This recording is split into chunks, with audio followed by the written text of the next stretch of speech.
Thanks for tuning into the BoshNRoll channel. Liking and subscribing the channel is free and easy, and it helps me out a lot. If you want to go a little farther with your support, I have Patreon and YouTube membership available, which includes access to the BoshNRoll Discord server, early access to things I'm working on, sideboard plans, cards I'm buying. You could have me play your deck on the channel, and the highest tiers come with individual coaching sessions. If you use the YouTube membership option, you get sweet, unique YouTube badges and emotes for the channel. If you want to play what I'm playing, you can use the code BoshNRoll to support my channel while you shop for cards at tcgplayer.com. And if you're playing on Magic Online, a cardhoarder.com loan account can let you play any deck anytime. If you want to wear your support, there is BoshNRoll merch available. All of these links are in the video description below. Thank you so much for watching. Now let's go play some Magic. Welcome back to another BoshNRoll video. Today I'm playing Modern, and this is at the request of Patreon subscriber Justin. And Justin has me playing IZZET DELVER. Notice, this is not IZZET Tempo, this is not IZZET Blitz, there's no Ragavan, there's no Monastery Swiftspear. This is IZZET DELVER. The supporting cast is largely the same as the dominating blue-red Ragavan decks right now. So, Mishra's Bauble, Lightning Bolt, Dragon Rage Channeler, Thought Scour, Unholy Heat, Expressive Iteration, and Murktide Regent. These cards are the same. So there's going to be a lot of similarities between this and the Ragavan decks, this and the Prowess decks. But the big difference is the playstyle of Delver of Secrets means you want to be ahead and then counter spells, which the other versions of IZZET do also want to do that, but it's much more central to the plan. So where the IZZET Tempo decks might have 2 counter spells in them, this deck has 4. Where the IZZET Tempo decks might have like 2 Force of Negations in the sideboard, we have 3 in the main.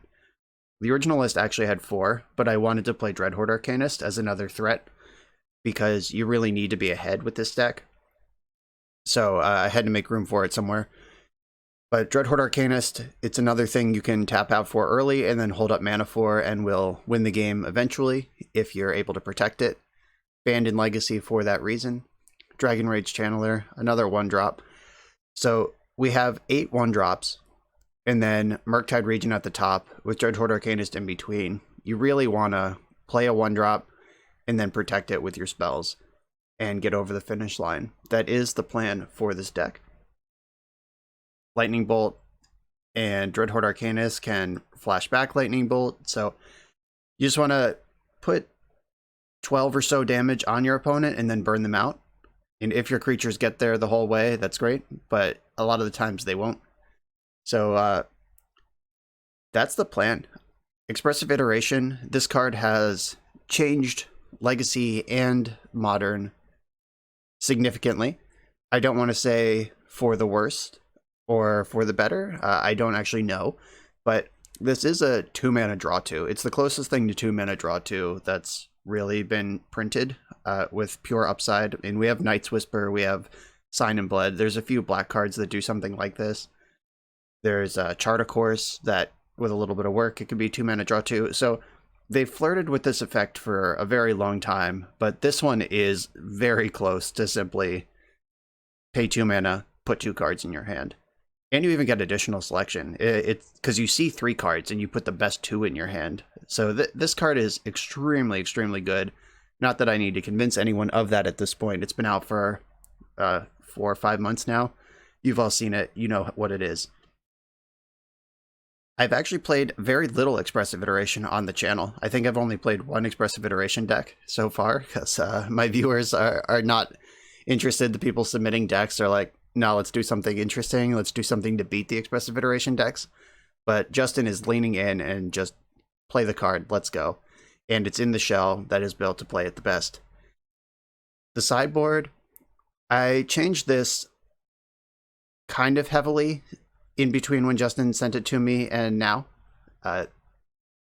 Justin had 2 Flusterstorms instead of 2 Aether Gusts, and I think that Gust is pretty important in any kind of mirror. The Primeval Titan decks, there's a lot of really good green and red cards in Modern.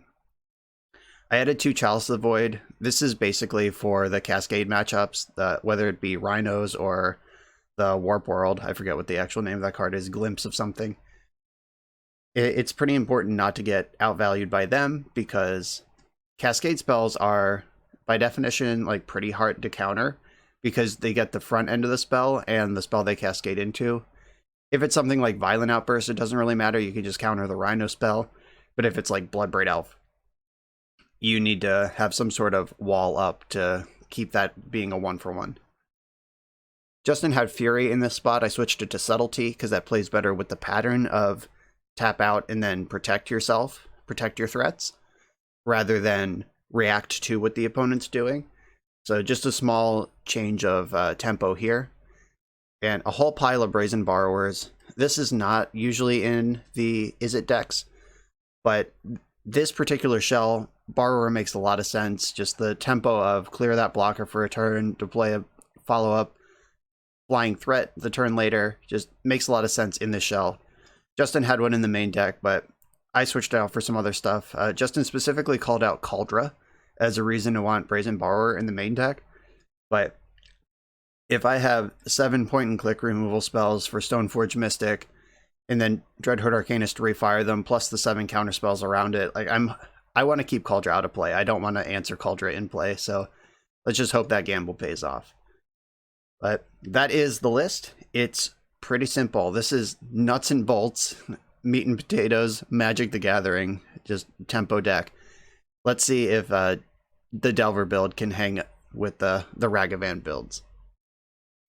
I am on the draw in round number 1, and I actually think this hand is fine. It doesn't have a 1-drop, but it can bolt their 1-drop, then play Dreadhorde Arcanist and protect it with Force of Negation, which casts another Lightning Bolt. So if Lightning Bolt lines up with this matchup, this hand's pretty good. If this is not a Lightning Bolt matchup, we're going to be in trouble. Right, it appears to be some sort of mirror. Ragavan, there it is. They've got that, and I don't. Dreadhorde Arcanist, by the way, 1/3 butt on that thing. So I could play around Force of Negation by going to their turn, but I play into Spell Pierce, and I wish I knew more about Modern to know for sure which one is the right answer. I can't let them play their land drop. Like, I'm doing it now or I'm doing it in upkeep, because when they play their land drop, they're holding up Counterspell, which they definitely do play. Alright, I'm just going to zap it now. Like, waiting for combat means they can't dash a second copy because it's a legend, but if they could pay to dash a Ragavan, they can also pay to cast Counterspell. Alright, Dragon Rage Channeler. Looks like we dodged the backup Rag. They're going to get some card selection here. Definitely on the control side of this matchup right now, but this is a Lightning Bolt matchup like we talked about. The Dreadhorde Arcanist, protect it with Force of Negation, attack with Arcanist, bolt the Channeler. Like, we have a line forward here. I'm not going to counter the Serum Visions. That's not what this game is about. It's about protecting Dreadhorde Arcanist. I drew another Arcanist. Didn't really want that. I don't really have spells to cast with it yet. At this point in the game, I'm extremely interested in drawing a Thought Scour, which is a 4 of, so hopefully I can draw one, fuel up this Arcanist, be ready for this one. They kept all the cards with Serum Visions. Like, their Surveil they drew the Surveil card, and then they kept both of their Scries, so they like what they're looking at right now. Expressive Iteration. Yeah, that's a card worth keeping, for sure. So I could Force of Negation this and try to stunt their development, or I could let them have stuff. Like, if I Force of Negation this and they go like land Lightning Bolt, I guess that's not even that bad because I have a backup Arcanist right now, and letting them pull ahead with these spells when I'm basically committed to 2-for-1ing myself with the Force at some point. If I could get this Arcanist out of play now, or the Channeler out of play now, life is pretty good. They're tapping red mana. Uh-oh. Okay, Ragavan. Got that one under control. 1/3 thick booty. They don't have attacks. I'm extremely interested in drawing a Cantrip or a Dragon Rage Channeler of my own right now. There's neither of those things, clearly. I think I want to Lightning Bolt their Channeler and then cast my Arcanist. My 1/3 blocks Ragavan, and Ragavan doesn't gain value unless it connects. The Channeler, it just has to exist during a normal game of Magic. So I want to get rid of the thing that I don't want to exist. So I'm bolting Channeler. And they're going to take 1. They definitely don't jump with Ragavan. Doesn't make any sense at all. Now I have the option of being honest to save 2 life and playing Steve Ben's tapped, or representing Lightning Bolt. And I think I want to represent a cantrip or Lightning Bolt here. The last 2 cards in their hand are going to be everything here. Last 3 cards now that they've had a draw step. It's like answer Dreadhorde Arcanist or don't are like the 2 modes. If I draw Thought Scour, I get to just go completely off, clear this board, probably play Murktide Regent in the same turn. If I don't draw Thought Scour or similar, these Arcanists are actually pretty embarrassing right now. They top bottom their Serum Visions. They do not have Delirium.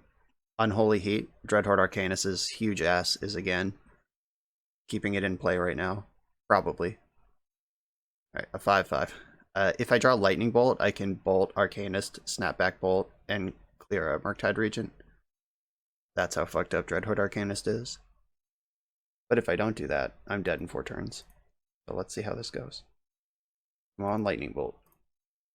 Alright, just drew another Steam Vents. That sucks. There are not that many lands in the deck, and I'm drawing a lot of them. So I'll play this tapped, and then be disappointed. I'm willing to believe I don't have enough cantrips in the deck to support a dedicated Dreadhorde Arcanist plan. Like, I have the 4 Thought Scour, 2 Serum Visions, but these Mishra's Baubles, maybe they should be more Serum Visions, and just play a smaller number of Baubles. I mean, Bauble's great, obviously, but it's not doing what I really needed to here. Dreadhorde Arcanist is also a 2-of, it's not supposed to be plan A. Okay, that's weird. They let me draw a card. And then they saw. So they're going to see the card that I'm going to draw next turn, maybe. This sucks that they have mana up now. Like, if I Bolt Murktide Regent, attack, Snapback Bolt, and they counter it, I'm just miles behind. But I got to make the play that I have. Really needed to do this last turn when they were tapped out. Alright, so my Bolt's on the stack. Ooh, Murktide Regent's in the graveyard. Life just got a whole lot better. And this format doesn't have Brainstorm, and there's no Jace in my deck, so hitting all my land drops does make sense. Just having maximum mana available to do stuff. If I draw Expressive Iteration, I really want to reload. Seems like their hand isn't doing a lot right now. They get 2 fresh draws right now. If they can Bolt this Arcanist and then connect with Ragavan, they could start running away. Okay. They hit me with a Lightning Bolt. Let's see how bad this Ragavan connection is. That's going to be deciding factor. If they find something like Serum Visions or Thought Scour, though, and they cast it, it goes into my graveyard for my Dreadhorde Arcanist to cast. This is pretty dope. Right, they just got a Fiery Islet, so that's fine. Crisis averted. I needed them not to hit like Expressive Iteration there, or steal my Murktide Regent. Come on, Thought Scour. Sheesh. They knew I was drawing that. So I can make a 4/4 Murktide Regent, which is probably just the best thing I can hope for right now. Is there a reason to... There's no days in the format. So they have Counterspell or they don't. So I'm going to leave Dreadhorde Arcanist in the graveyard and just tap all my mana. I could attack for 1. That does actually change the clock. So I am going to make my attack for 1. That puts them to 12, which gets them dead in 3 turns with my 4/4 instead of dead in 4 turns. Okay, so they have Unholy Heat in their hand. I'm not going to let them connect with Ragavan and just start generating card advantage. I'm going to take a 2-for-1 on this board state. Yeah, that's fine. Knew that was coming. When we have basically the same life total, they have 2 cards in hand to my 0, and if I can be left with a permanent that busts the game open to their not a permanent at all. Alright, that's a good permanent. Time to draw Lightning Bolt. Actually, Expressive Iteration would be a great draw. There are only 18 lands in this deck, and 8 of them are now accounted for. So I'm going to take 5 here. Nothing I can do about that. Gotta hope their hand doesn't have Counterspell, but it hasn't had it yet. All my spells have resolved so far. Again, Lightning Bolt, Snapback Bolt with Arcanist is a line. I'm already dead to Bolt next turn, so the fetch isn't going to change the clock. Gonna make sure I don't accidentally shock. All of my fetchable lands are out of the deck at this point. Hey, it's a miracle. Let's see if this works. If they can kill my Arcanist, I lose. If they can counter either half of this Lightning Bolt, I lose. If they have Bolt, I was dead anyway. Arcanist got into combat. Snap back the Bolt. Moment of truth. Okay. Alright, well, not dead. They have one card left. They're gonna draw. I go to 2. There is one more Lightning Bolt in my deck. I could also draw like Thought Scour. I could scour twice and play a bigger Murktide Regent, but I'm dead to Bolt literally at any point. So I'm at 2. Dead to Bolt forever. Currently Hellbent. We're spending a lot of mana right now.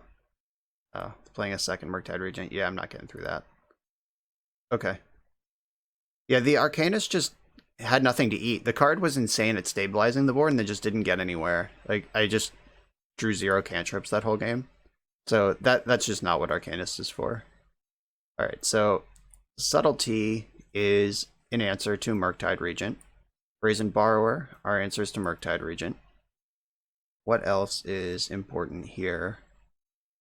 I do think that I can go a little lower on Force of Negation, because you basically never want to 2-for-1 yourself in this particular matchup. Is Engineered Explosives good? Maybe. Just what do I have room for it, I guess is the question. Is a Braid just better than Engineered Explosives? I think the point and click nature of a Braid is probably worth more than maybe getting 2 things off Explosives. But what are the cuts? It's kind of awkward because I made such a proclamation about the get ahead and use counterspells to stay there play pattern during the deck tech, and now I'm thinking about cutting my counterspells. But in Delver Mirrors, which this functionally is, even if they don't actually have the card Delver, a lot of the times fighting on the stack isn't where you want to be. A lot of the times you want to let them play to the board. Like, you board out your counterspells and board in answers because their threats are so efficient that you generally want to be tapping out and playing to the board. So I want anything that generates card advantage or card selection and things that kill creatures. And that's basically the whole plan. I do want some number of counterspell. Like, if I can ever hold up counterspell with an Arcanist, life's going to be good. Need all my bolts, need my heats. Maybe it's just Mishra's Bauble. So the Bauble Channeler is good, but Bauble cantripping through your deck looking for good cards when I could just play the good cards heads up. Alright, I'm actually going to do that. This is my plan. Okay, turn 1 Delver. Keep it. There's also a cool play here where on my second upkeep, when Delver triggers, if I don't like the card that I see, I can Thought Scour myself and get rid of it. Don't have to draw it. Delver, here we go. I hope they play a creature here and not a removal spell, because I can remove a creature. Alright, no chance. That's fine. Deal with it. So I want to Thought Scour myself. See what happens. Like, if I drew a 1-drop there, I would have wanted to cast it. And I'm going to play my Spire Bluff Canal. So I can Unholy Heat a creature, and then I can Iteration with my land drop available next turn, and probably get the full juice out of it. I definitely would have used the Thought Scour in my upkeep there. If this Delver saw the Scalding Tarn, that's not something I need. Get rid of it. So they have all this open mana. I could Iteration. I guess I basically have to. This hand isn't doing anything else at all. And I don't want to find a land. I want to find a 1-drop, so but one end of my hand is Thought Scour. The one into the bottom of the deck is a Braid, and the one to exile is Dragon Rage Channeler. And I'm just going to cast it off my basic mountain. And it is Delirious. They had the Lightning Bolt, that's fine. My Unholy Heat is also Delirious at this point. You got a clean 2-for-1 that turn. I got Lightning Bolt out of their hand off Dragon Rage Channeler, and I'm still holding the Thought Scour, so These are the early exchanges. You can't be upset when your early creatures die. Like, no one drop is going to go coast to coast in a mirror like this that's full of lightning bolts and unholy heats. This game's going to be about who can leave the biggest fatty in play when the dust settles. I'm going to fetch and thin out my deck a little bit before I start scouring. I can get a basic island here and then do the thing. Alright, found a 1-drop. Lost my subtlety. That's sad. But found a creature. I can get on board. And I have plenty of fire to kill a Murktide Regent if I have to. I don't want a 2-for-1 myself, but things happen. Yep, another removal spell. They haven't gotten on board yet, so I suspect their hand is Murktide Regent. Ooh, they're on the Arcanist Life as well. That's cool. So I'm gonna bolt this thing in the end step. If they have Counterspell, I also have Unholy Heat, but I want to tap them out on their turn if they want to fight over this. I guess I could have played around Spell Pierce, which is sometimes a 1-of in these decks. That would be brutal getting Spell Pierced here when I could have just untapped. Probably should have gone to my untap. Okay, that's a good card in these sort of situations. It's a good card most of the time, actually. Right now I have a decision to make. I could play Expressive Iteration without making my land drop, which maximizes the chance of getting a 2-for-1 out of the deal, or I can make my land drop and make sure it doesn't get Mystical Disputed. If they have Counterspell, it doesn't matter.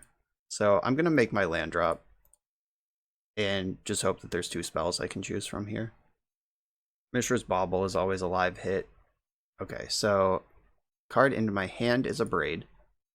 Card onto the bottom is Scalding Tarn. Card into exile is Dragon Rage Channeler. And I can cast that one. This one does not get Mystical Disputed. They're also in kind of a tight spot, even if they do have Counterspell, because if they slam Counterspell on the iteration, they're tapped out, and I just play an 8/8 Murktide Regent, which obviously I don't have, but they don't know that. They have to respect it. Fetching in the end step. Let's see. Is there another bolt? Or are they finally out of removal? Okay. Seems like the removal train has finally come to an end. Ragavan. Okay, that's in play now. That's a really bad draw at this point in the game. I'm going to draw with Fiery Islet right now.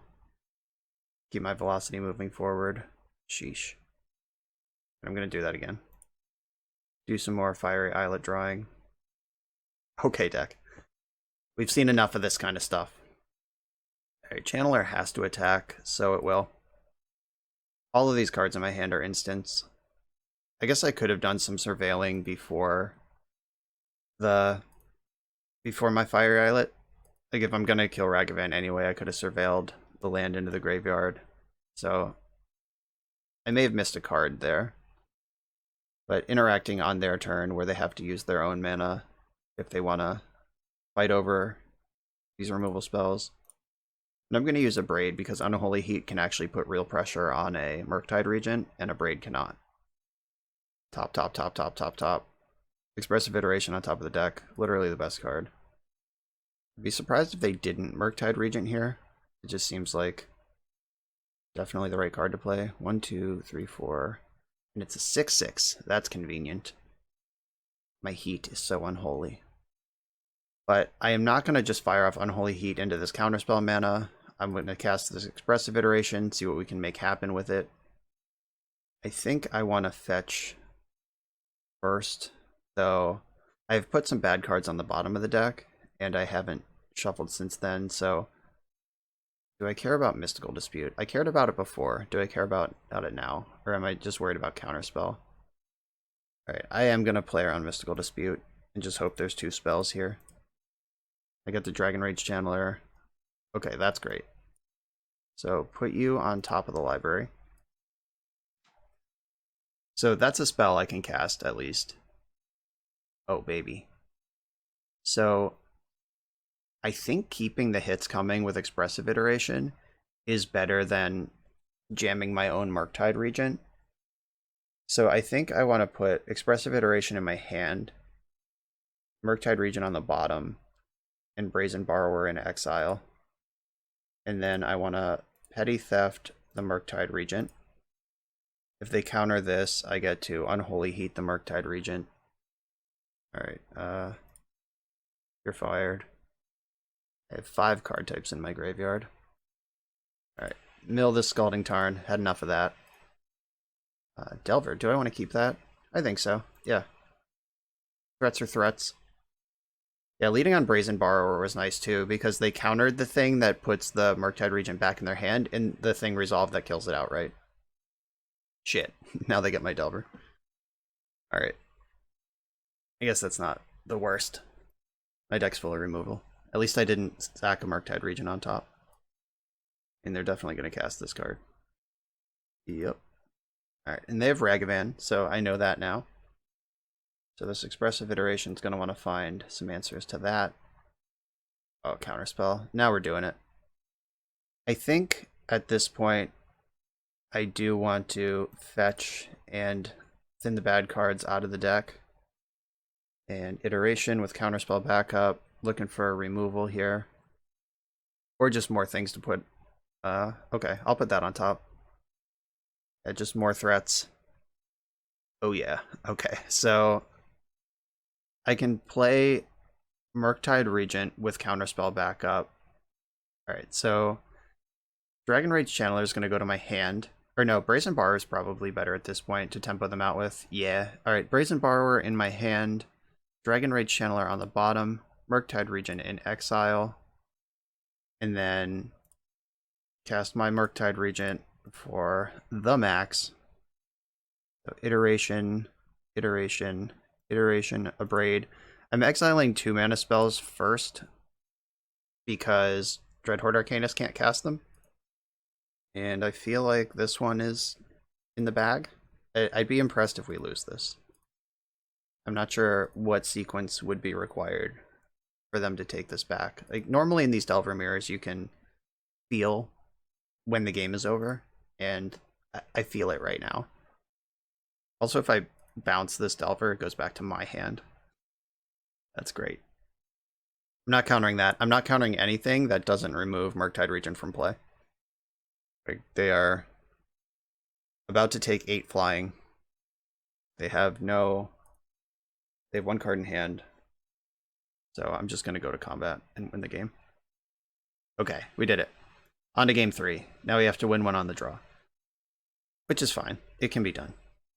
Like, play draw isn't a huge deal. Like we saw in that matchup, like, there's so many lightning bolts in these decks that you're rarely just going to go coast to coast with anything. Seeing Dreadhorde Arcanist out of their deck is kind of exciting. Does anything change? I think I don't want to add more counter spells on the draw. I think that card is worse on the draw than it is on the play. The Braid, yeah, just all of my point and click removal are the important things to have here.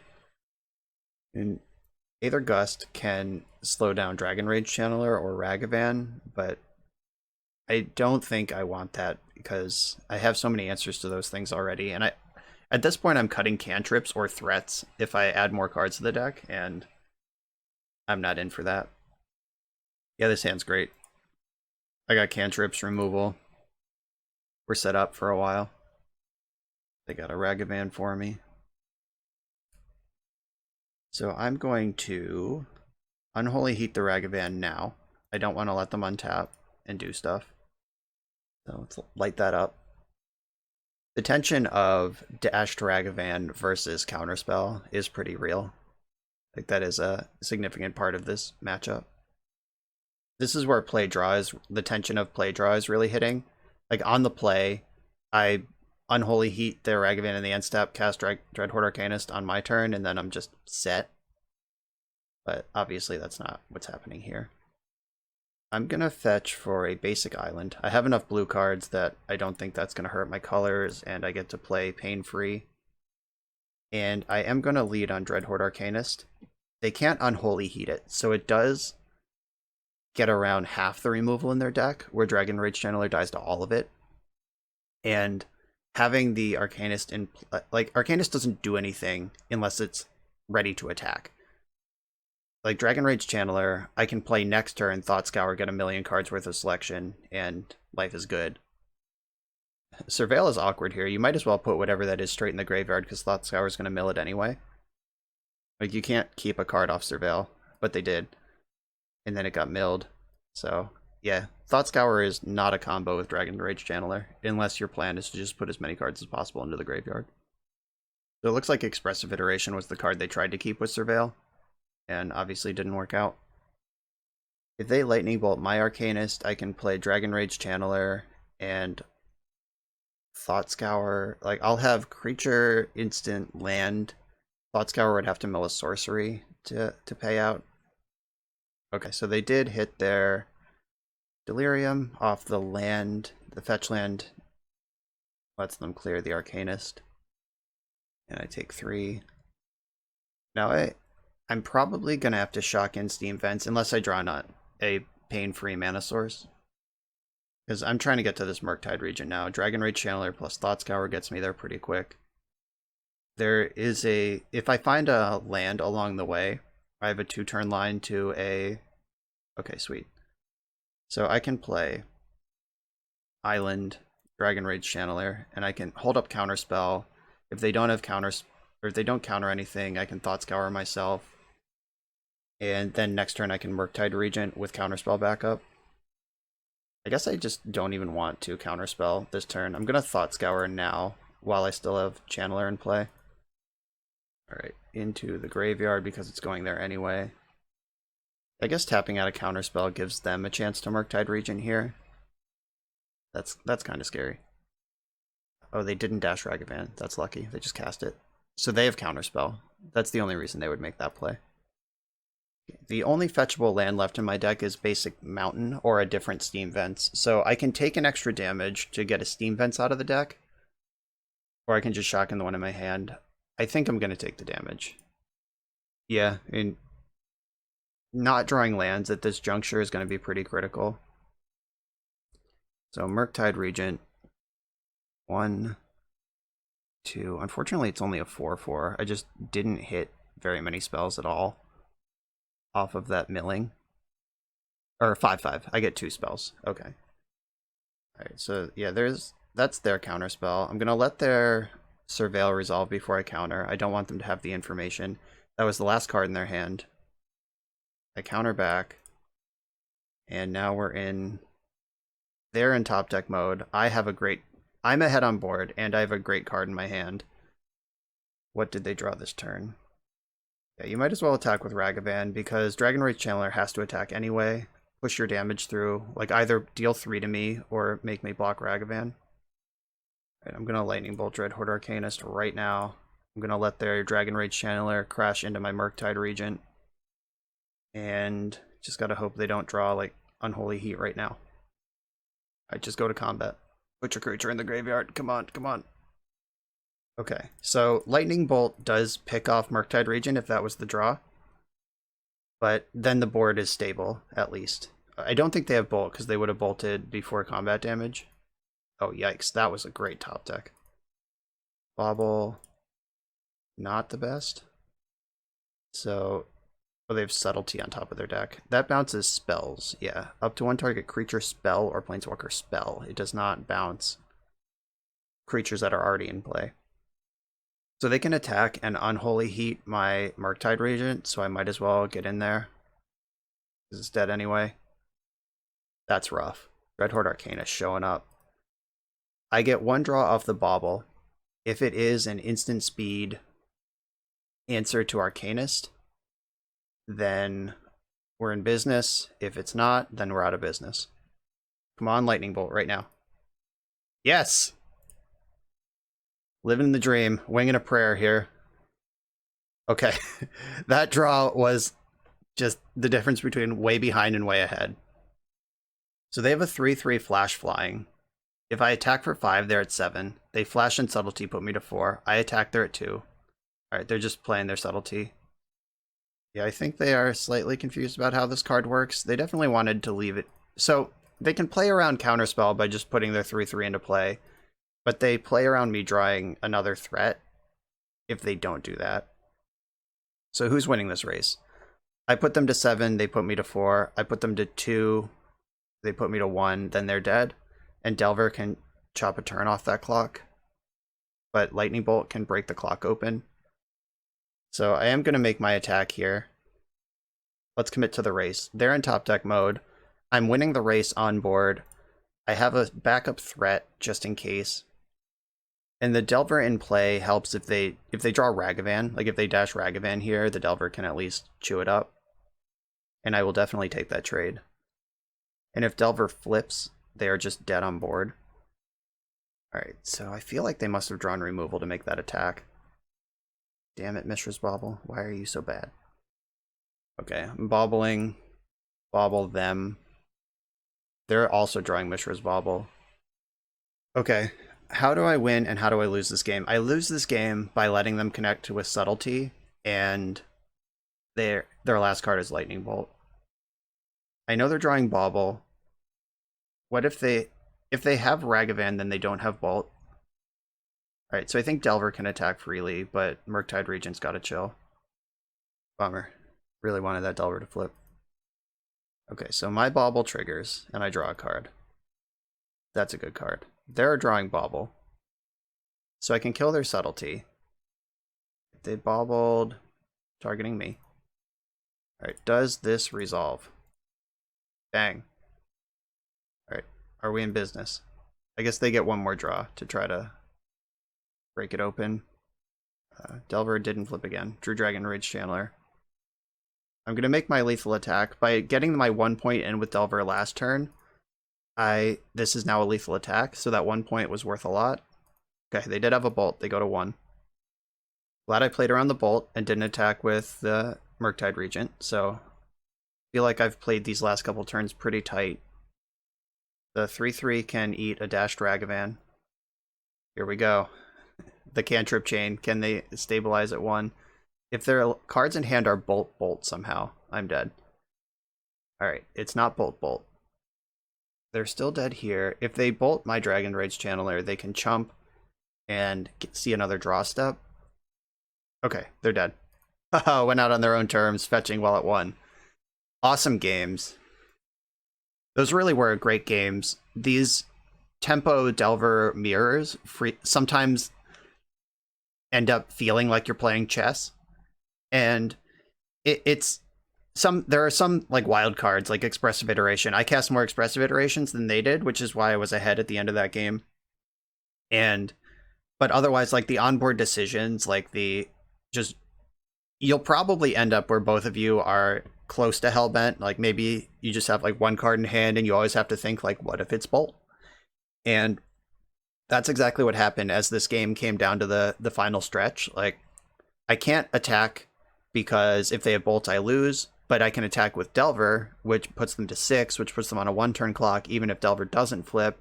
And like just finding those little pieces to navigate. And like when I did the math of like if their one card in hand is Ragavan, then it's not Delver, and I know they're drawing Mishra's Bauble, like you can put together all the information there and really make good decisions. And that was an awesome match, and I'm glad we came out ahead there. GG's. I'm on the play in the second round, and I am going to keep this hand. It's got a lot of selection going on here. Got some removal. Got a plan. There's a threat.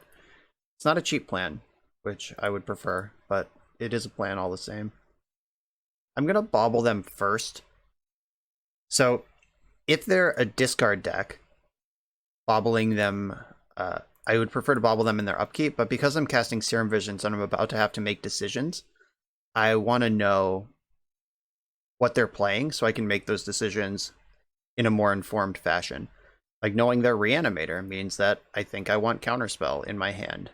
Though Reanimator is probably also a discard deck, so that might not hold up over time. Ooh, maybe seeing the Persist, I'm just supposed to leave up Unholy Heat. Like, I have Unholy Heat and Lightning Bolt, so they can't do the Ephemerate thing. Yeah, maybe I just, like, leveled myself here. Yeah, so they Ephemerate, now they take Lightning Bolt. If I had just left up red mana, they put in Grief, they take Unholy Heat or Bolt, and then they can't get the other one. Or they can't Ephemerate because I can cast the other one. So I can counterspell the Ephemerate. I guess I'm going to have to. Yeah, that's actually pretty rough. And I'm going to shotgun Steam Vents. I think over the course of the game, I'm going to take more than 2 from this Fiery Islet. And I am going to counter this. I'm going to lose something important anyway, so I might as well deny them the option. They get to attack me here. They have 4 cards left in their hand. I can make an enormous Murktide Regent. Oh, jeez. No, I can't. Wow, this went really shitty. I think I just made bad decisions. I think I'm supposed to, like, my brain was like, okay, they have Persist. Let me find a counterspell, but I didn't fill in the blanks that this is also a Grief deck. And that's just, like, pretty bad. Is this a 6/6? It is! Alright, cool. So, they get to persist their creature. Hopefully they don't have land ephemerate to protect it. They might just not even go for it if they don't have to. Like, they're winning the game on board right now. Why would they risk exposure? Yeah, didn't fall for it. So I'm going to draw a card with Fiery Islet. Okay, Lightning Bolt kills Grief, which lets me... If they have Ephemerate right now, they can check my hand, mess me up. Yeah, I feel like Ephemerate's going to get me at any point. Oh, not right now, though. Do they have 2 Ephemerates? One of us just messed up. Time to figure out who it is. Okay, so they tapped me out of Counterspell, which I'm sure was their plan. Persist is in their hand.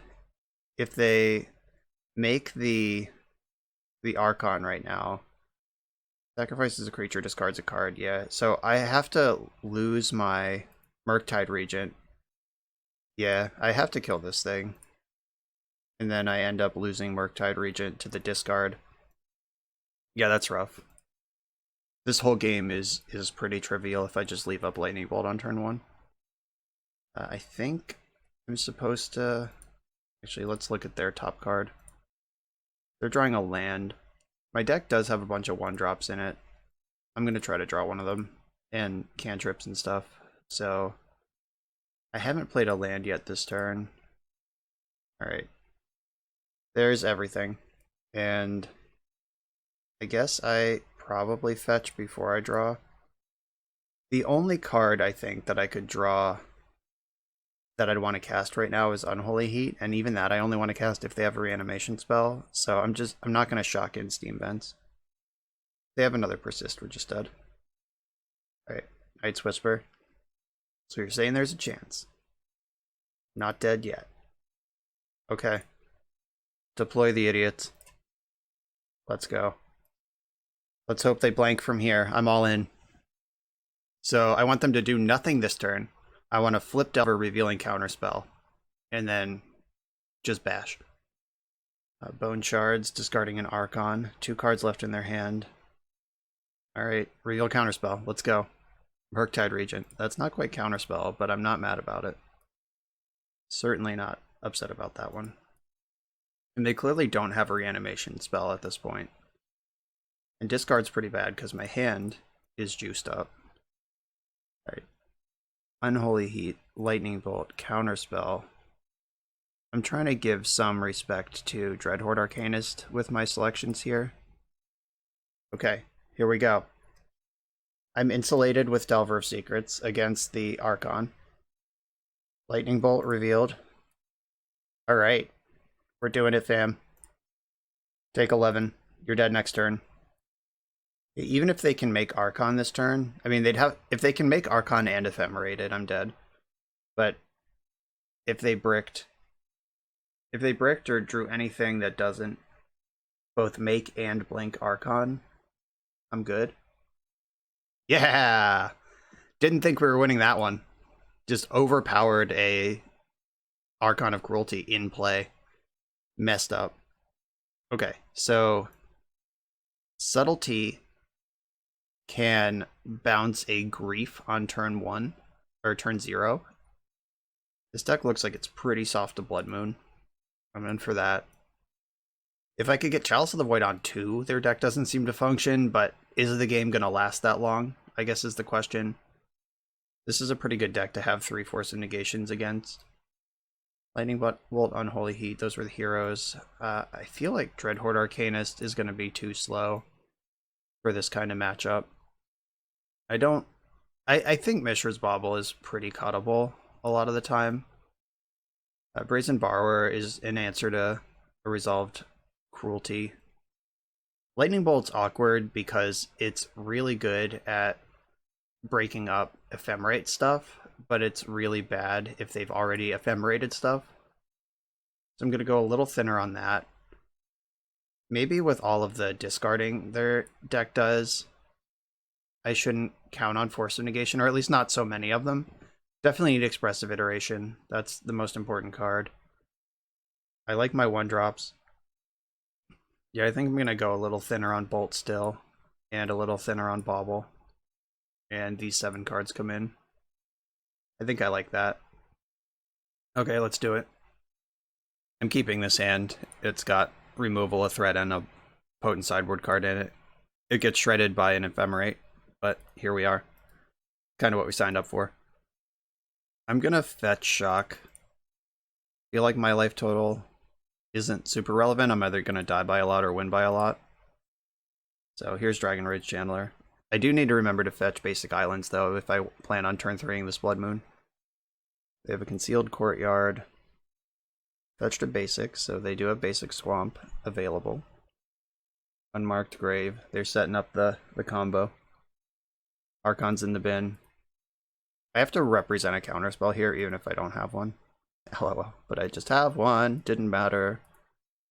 If they have Thoughtseize Persist, I'm just dead. So I just have to hope they don't have that. Okay, so I'm going to counterspell this. Counterspell. Do they have Mana Tithe? Are they going to get me? I'm going to put Thought Scour in the graveyard because it's not a counterspell. Prismatic Ending. Okay, that's fine. Expressive Iteration. Okay, so I can like Steam Vents, Dragon Rage Channeler Iteration, or I could just jam Blood Moon. There are 2 card types in my graveyard right now. I'm going to jam Blood Moon. I'm going to try to mess them up wherever I can. This is the window to put this card into play. Maybe they get an Archon this turn. Like, Persist does cost a single black, and they do have a single black, but their white cards are off right now. Right, Unmarked Grave. So they had another Entomb, but not another Reanimate. I'll take that. Just give me another turn. Right, they Entombed a Priest, so they can unearth Priest if they find a white source. Blood Moon's looking pretty good right now. So I'm going to play Dragon Rage Channeler, and then Iteration. Because I want the Surveil. I'm going to keep this on top. It just guarantees that my Iteration gets 2 cards. So I want Unholy Heat in my hand, I want Lightning Bolt on the bottom, and I want to cast Serum Visions right now. I'm just trying to get Delirium, because that answers things that it needs to answer. Subtlety is pretty... Actually, Subtlety doesn't matter at all. Yeah, because they're not going to cast creature spells at this point. They're going to cheat things into play. So this gives me Delirium. Force of Negation, Murktide Regent, Brazen Borrower. This is good stuff. I am delirious. I can kill an Archon. Can't get this Force into play right now, so... And I can't cast Murktide Regent and other spells all at once. So I think I want to put the Regent on top with the Force of Negation above it. Like, by the time I draw a Murktide Regent, I want to have Force of Negation back up with it. Alright, still no mana that they need. This Blood Moon is doing work. So get to attack here. Now I have Brazen Borrower or Force of Negation. Persist is probably the only card left in their deck I care about. I'm going to leave Borrower in my hand because that's my blue card to pitch and have Murktide Regent protected. In for 3 again. Let's see what I can do with this Regent and protect my Delirium. So Counterspell, Expressive Iteration can come out. Alright, I'm still delirious. This is slightly smaller than I could have made it, but keeping Delirium does seem relevant right now because of the Unholy Heats. And the damage off Dragon Rage Channeler. Like, I could put 2 power on Murktide Regent and lose 2 power on Dragon Rage Channeler. So they're 12. Yeah, let's Force of Negation that. Delver deck coming in clutch. And they're just packing it up to that. That actually felt like we were playing Delver. Just kept the combo deck off their combo, pressured them with damage, pitched a free counterspell on the turn that it mattered. That felt like Legacy. On to round 3. We're about halfway through the video, so let me just remind you that if you like this deck and you want to try it out, you can use the code BoshNRoll to support the channel while you shop for cards at tcgplayer.com, and you can play any deck anytime with cardhoarder.com loan account on Magic Online. These links are in the video description below. Now back to the league. On the draw in the 3rd round, against a Gigantha the Wellspring deck. My hand is generically good, I'm going to keep it. I don't know exactly what Gigantha means in Modern. Like, this could be some sort of sacrifice deck, like a Croxa sort of thing. That those decks use Gigantha in Standard and Historic. It could be like a Hansa kind of deck with like Blood Moons and shit. I don't actually know. I'm gonna fetch a basic island and cast Delver just in case they are a Blood Moon deck, even though I don't think they can cast Blood Moon on turn 2 without ramping on turn 1. And playing Delver first means that I can play Dragon Rage Channeler and Thought Scour next turn for maximum value and use all my mana. Alright, they have the Unholy Heat. Delver is fragile, but that's okay, it's a distraction. Scavenging Ooze. That's trouble. I need a removal spell, like, now. Okay, well, I will shock in a Steam Fence, play my Channeler, and I'm going to sit on this Thought Scour for a second. Not going to jam that right away. Yeah, this Ooze can become 3/3 right now, and my Channeler threatens to let it get bigger. They harvested for a land. Yeah, just leaving up 2 green is brutal. But it's okay. We'll figure this out. Okay, so they are paying green now. Which... is it that... okay, Unholy Heat. I could theoretically get Delirium right now and save my creature. And even if I don't, like, getting the Surveil on the way through is important. So I'm literally just putting anything in the graveyard.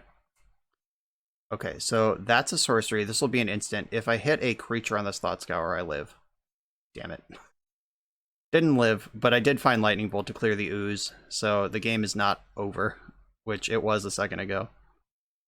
Serum Visions, good draw. So I think I should Serum Visions first, and I want to fetch my basic mountain before I do any of this, because there's no point in scrying if you're just going to fetch right after that. So I'm going to Serum Visions first in case I draw a Dragon Rage Channeler or a reason to wait on Lightning Bolt. Force Negation doesn't seem important. Counterspell kinda does. And then kill this Ooze before it becomes a monster. Okay, we survived the early interactions. They have 3 cards in their hand to my 4, and one of the cards in my hand is Expressive Iteration. Let's see where this goes. Brandon 6, that's a pretty good card. Against my deck full of X1s. I guess I only have 1 X1 now that I have Delirious. Just Delver is the only thing that dies for free. Brandon 6 is still a powerful card. They're going to hit all their land drops for the rest of the game and eventually win somehow. Oh wow, they got me good. I fetched all 3 of my basics and now I just don't have any. Ouch. I could have played around that so easily. Bad plays. I guess it's not bad, it's just I didn't have that information at the time. It's fine. Time to rebuild. Okay, so Thought Scour, or Iteration in hand. Thought Scour on the bottom, Thought Scour in exile, and Thought Scour myself. Let's go. Murktide Regents on deck. So Ren just played a land and passed the turn. 3 cards in their hand. Oh, right. They remembered they have a companion to put in hand. Way to spend their mana. Sick. Okay. So I'm going to shock in Steam Vents. I think that will do less damage than Fire Islet over the course of the game. Murktide Regent. Get rid of the 2 mana spells. Want to give some respect to this Dreadhorde Arcanist in my hand while also respecting that Murktide Regent can win the game on its own. So if I leave Thought Scour Lightning Bolt, I can Thought Scour to rebuild the Arcanist. Alright. That looks pretty good. That was a solid turn, I think it's safe to say, and my hand is just loaded up with gas. They would need some sort... Like, this could be a Valakut deck. Like, I see a lot of mountains. If they are just, like, gonna untap and scapeshift me, then I can lose this game in that fashion. If I can untap and dig for counterspell with iteration, that gives me a lot of breathing room. Also, Dreadhorde Arcanist, casting spells from my graveyard grows Murktide Regent. Just saying. Alright, not anymore, it doesn't. So they're a Ragavan deck. That doesn't mean they're not a scapeshift deck in this twisted world we live in, but it does make me think that this might be something more mid-range, and I might be getting distracted by the number of lands they haven't played just because they've had Ren, not because they're a deck that particularly cares about putting lands in play. I drew the counterspell, that's nice. Iteration, let's find a removal spell for Rag. That's what I'm looking for right now. Oh, they got something here. Nope. They tap mana, then change their mind. So Force of Negation in my hand, that's pretty good. Steam Vents on the bottom. Or no, Spire Bluff Canal on the bottom. Steam Vents in hand, or Steam Vents in exile. Do I even care about this, or do I just play my Fiery Islet? Probably just play Islet. Like, I don't really need that card. Or do I set up for a longer game and just get every drip of card available? Actually, yeah, I'm gonna play this. No shock. And I can... They're on a 2-turn clock with counterspell backup, so I'm gonna risk getting hit by Ragavan and just hit them for 8 right now. I have 2 counterspells backing this up. So, let's go. Let's put you to dead. Yeah, this Wooded Foothills that they've cracked every turn of the game is betraying them. Here's Ragavan. Please don't be too brutal. Alright, they did flip an Unholy Heat, and they do have Delirium. Luckily, Unholy Heat plus Ren is still only 6 damage on my 8/8. Okay. That resolves. Then I'll fight over the subsequent spells. I think I want to Force of Negation and save the counterspell, because they're dead anyway if this all works, and counterspell can counter something like Fury, which Force of Negation can't. Or if they like pass the turn and cast Path to Exile off of Treasure, I guess it would be untapped at that point, so that's not the game changer. By pitching Iteration to Force of Negation there instead of casting Counterspell, I am committing to winning the game this turn. Like, if I think there's a chance that they get through my 2 counterspells, then I lead on counterspell, and then I keep Iteration in hand. But, alright, yeah, it was good enough. Game number 2. So, they had Ren in 6. I mean, they're clearly a Gruul deck, and Aether Gust hits Gruul cards pretty hard. Literally the guild this card is built to beat. Subtlety... They do seem to have a lot of creatures, and they do have Ren, the pretty dope Planeswalker. I don't know if I want to Blood Moon this deck. Like, how important is their green mana versus their red? Are they a Valakut deck? Can I just beat them anyway? So Force of Negation seems medium.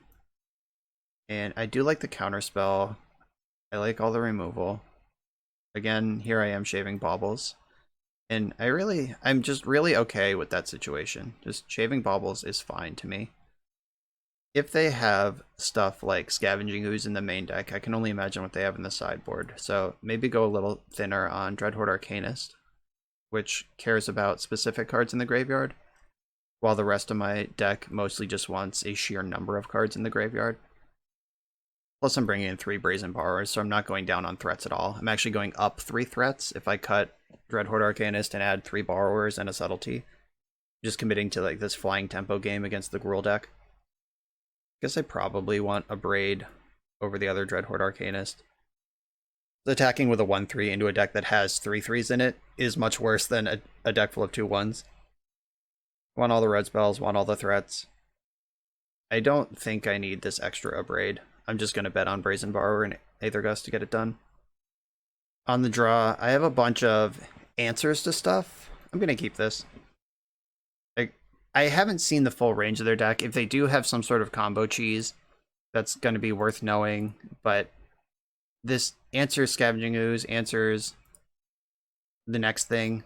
Are they just Abundant Harvested for Abundant Harvest? Storm is too. I want to... So, we've seen Cleansing Wildfire, which makes fetching basics early a little bit awkward, but I still think it's okay. Like, I'm definitely going to leave the basic mountain in my deck and never fetch for that one if I can avoid it. I probably should respect Blood Moon at least a little bit out of this weirdo deck. Okay, so they have Lightning Bolt in their hand now. Treacherous Bauble, targeting themselves. I wonder why they targeted themselves there. Like, they're not getting information from me because they have this fetch land, but like, they get to see the card they're going to draw anyway. I wonder if they have some sort of like shuffle or another Abundant Harvest that could clear the card if they didn't want it. That was just an interesting play. Alright, they can Blood Moon this turn, so this is the turn I want to represent Basic Island. I want to have at least one around so I can Brazen Borrower or Aether Gust. I can't Counterspell or Murktide Regent, but I could still Delver. It'd be weird to have Cleansing, Wildfire, and Blood Moon in the same deck, though. Like, why would you try to turn off non-basics and then let your opponent search for basics? So maybe I don't need to respect Blood Moon, or maybe they board out of Wildfire and into Blood Moon. Why am I playing around Blood Moon? Like, that's a better question. What do I think is going to happen with a Blood Moon? Like, I guess my deck is really good at playing with and against Blood Moon, so I don't need to worry about it that much. I just, now that I fetched a single island, like, if I get Reckless and just fetch exclusively dual lands, I can see where this would fail, but that's not what has happened so far in this game. As long as I get one basic island, I should be okay from Blood Moon and don't have to worry about that anymore. So I could Unholy Heat this Wrenn twice right now and just 2-for-1 myself. They did miss a land drop previously, but I still think I can do better. Alright, Scour. Alright, we're in business now. Alright, Scour myself. Iteration. So I have 1, 2... Yeah, I still have my land drop available. I'm going to iterate. Always hold your land drop in case you get there. So... Bummer. Found the mountain, but that doesn't actually matter. I don't need it. I have lands to play, so I can put Thought Scour in my hand, Dragon Rage Channeler, or Mountain on the bottom, Dragon Rage Channeler in exile, play my land, play my Channeler. I am currently Delirious, so this doesn't just die to Wrenn, and I can Heat Wrenn next turn and clear that out. Forgotten Cave Wrenn looping is pretty busted, though. Big fan of that. Okay, that's fine. 1-for-1 trades. Dash Dragavan. Strong.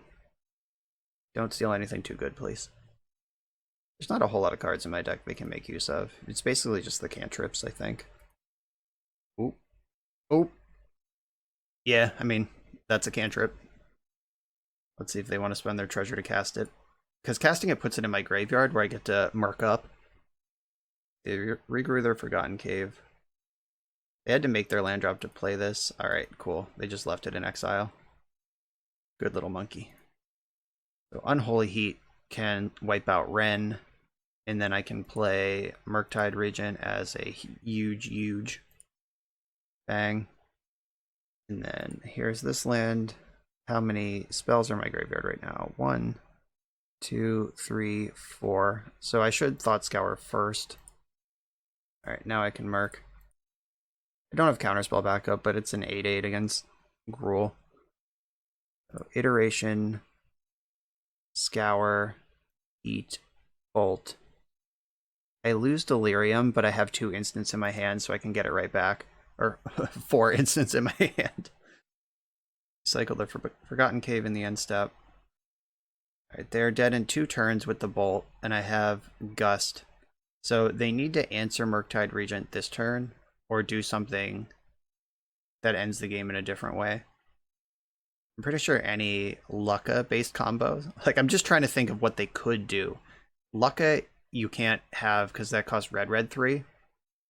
Oh man, they're just spending 2 cards to answer Murktide Regent. That's fair. Really wish I had my Gust available for that one. Alright, I can eat the Wrenn eventually. If they Ghost Quarter my Islet, that's kind of disappointing actually. Oh, did they mess up? No, there's not a place where they pass priority here. Yeah, they can pick up the Ghost Quarter with Wrenn before I can Lightning Bolt. Too bad. Delver's pretty sick. I need to... Okay, so if I bolt my opponent, that'll put an instant in the graveyard, which lets me Unholy Heat Wrenn, which lets me cast Delver of Secrets with Gust back up. Unholy Heat. This card is really good. It's Unholy Heat. My god. Magmatic Sinkhole was a really exciting card in Modern Horizons 1, and Unholy Heat is just like better on every axis, while being a very similar card of removal spell that cares about your graveyard. And Unholy Heat is just way better on rate. I cannot afford to just lose my Delver for free. The third Wrenn and 6 here. Oh, they can cycle. Oh no, Forgotten Cave is currently in the graveyard. Alright. If they have another cycle in, they can cycle. Alright, Abundant Harvest picks up the Wrenn right away, and then they get to cast it off their treasure. Bummer. Alright, now we need Murktide Regent or Expressive Iteration to catch back up on this game state. So they did have to use... Alright, I do have one left. I've played around it so far. But they get to start strip mining me next turn. Okay, if they pick off Delver, then they don't get to strip mine me. So I'm willing to roll those dice. That's fine. Okay, I had that covered. We knew about this one. Kill that. Alright, now I'm empty against a Wrenn and 6. Time for Murktide Regent, or Expressive Iteration. That's not it. I will play that though, because they're going to start strip mining me with Ghost Quarter. And if they were paying attention in game 1, they know exactly how many basics I have, and the answer is 3. So they know that they're in strip mine mode. Yeah, they're going for the Ghost Quarter rather than the Forgotten Cave. I'm just gonna let that go. There's nothing left to get. Gigantha is in the hand now. There are some steam vents left. So I can thin out a little bit more. And spell, please. Yeah. Rawr, rawr, rawr, rawr, rawr, rawr. 8/8 creature. Let's go. You're dead in 2 turns. Go ahead, kill my lands. Let's see how this goes. They did pick up the Ghost Quarter. They're committed to quartering my ghosts. Or they're just casting Gigantha here. Trying to race. Or cast a huge spell. How about Counterspell? Bobble. Okay, show me your secrets. They're drawing Veil of Summer. That's a little bit... It doesn't affect the board, which is good. It's scary if they have a Game Ender in their hand, though, because that means my Counterspell's not even good. So I want Aether Gust. Thought Scour. I don't want to Scour if I don't have to, because that turns Veil of Summer into a cantrip, and if their hand is just blanks, I don't want to give them a redraw. They picked up Forgotten Cave, so they're digging here. Cycling Forgotten Cave. Gigantha's getting rowdy. It's not tapping for 5 mana. That's good news. Dragon Rage Channeler. Okay, that does have flying. So I'm gonna want to Thought Scour in my end step. I don't mind turning Veil into a cantrip at this point. We're through their main phase, at least. Just looking for a removal spell. Yeah, alright, so there's their cantrip. They get to Surveil off it as well. But now my counter spells are back on. Oh. Lightning Bolt. I boarded those out, didn't I? Okay, so if I attack, they have to chump. And then I don't lose to Lightning Bolt because I guess I could have left Murktide Regent back. Channeler has to attack into it, and then I can just clap in next turn with complete impunity. Yeah, I think I might have played that suboptimally. I'm going to represent something here, but it's basically a forced play, so maybe representing anything doesn't make sense. I am dead to Lightning Bolt, and I didn't need to be. The Raging Ravine, they go 1, 2, 3, 4, activate Raging Ravine, bolt this, dead. So I should definitely have not attacked that turn, let them get in with Dragon Rage Channeler, eat it with Murktide Regent, then just kill them cleanly on the backswing. Mistakes were made. Ravine is awake. I'm going to block Gigantha, because Ravine puts me to 4. I guess if they had Bolt, they would have just cast it already and made sure that these things get through. But, I mean, it's a forced block. I don't get a choice there. Bolt with Ren does it also. Alright, do you have Bolt, I guess? Oh, now I get another chance to have Bolt. Oh, no, I don't. Alright. That was a weird turn. They had me dead in 100 different ways. If I don't attack, they... So if I have Murktide Regent back, they bolt my Dragon Rage Channeler. Their Dragon Rage Channeler has to attack. They also fire up Raging Ravine. I take 3, 7, dead to... Yeah, okay. They just had me beat. I needed a removal spell last turn.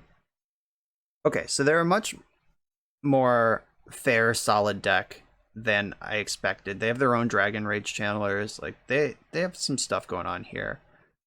I think with the grindiness that this matchup devolved into, I'm pretty interested in Dreadhorde Arcanist after all. I'll just have to be able to answer Scavenging Oozes. Subtlety still seems really good. And a Braid... I think the Brazen Borrowers are going to have to do a Braid's work. Like, they have Ragavan, and then they have big stuff like Scavenging Ooze and Gigantha and Raging Ravine. Brazen Borrower can't kill Raging Ravine, but a Braid and Unholy Heat can. That's also a way later thing. Either gusting a Raging Ravine would be insane, because animating it turns it red and green. So that's cool. Veil of Summer is a little bit worrisome, but I'm not going to not play my counterspells. I think I'm going to go down one more Bauble. Do I want Blood Moon, actually? Now that I've seen more of their deck and know that they have Raging Ravines and Ghost Quarters and Ren and 6 is a big part of their plan, do I just want these Blood Moons? And if so, where do they go? I think the answer is no. Like, they also have plenty of red spells to cast. They have Lightning Bolts. They can still Gigantha. Like, they have Rags and Channelers. No, I'm not going to mess around with Blood Moon. I'm going in like this.